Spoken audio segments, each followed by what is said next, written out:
Since the company was founded in 1968, the environment has been the focus of our attentions. Over the years, this has had an impact on both the infrastructure and the products and has become part of the DNA of Peter Huber Kaltim Maschinenbau. The first units with natural refrigerant were launched in 1980. At that time, it was a niche technology with which the company was far ahead of its time. To ensure that our water-cooled units worked as resource efficient as possible, the first cooling water control valve was fitted in 1982. With the use of this water regulator, only as much water is consumed as is actually needed. In 1993, the conversion to chlorine-free CFC refrigerant took place, more than 7 years before the official EU ban. Natural refrigerants were not restricted to our small units such as the Ministat, Minischiller and Tango.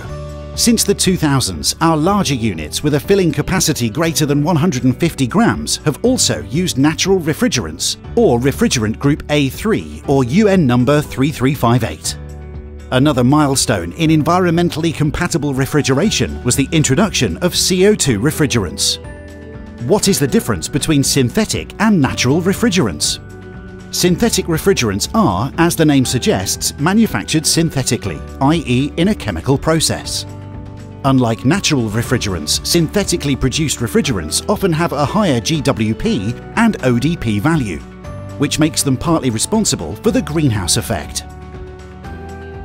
Natural refrigerants occur naturally, have a high volumetric cooling capacity and a very low GWP value. In many cases, devices using natural refrigerants operate with reduced energy consumption. There are two main design differences for temperature control units filled with refrigerant of refrigerant group A3 or UN number 3358. Depending on the size, these units are equipped with a mounting plate for a gas warning sensor and a connection for exhaust air. Gas warning sensors and the appropriate evaluation unit can be offered as an option.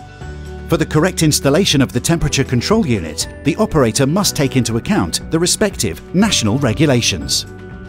Natural refrigerant systems have several advantages.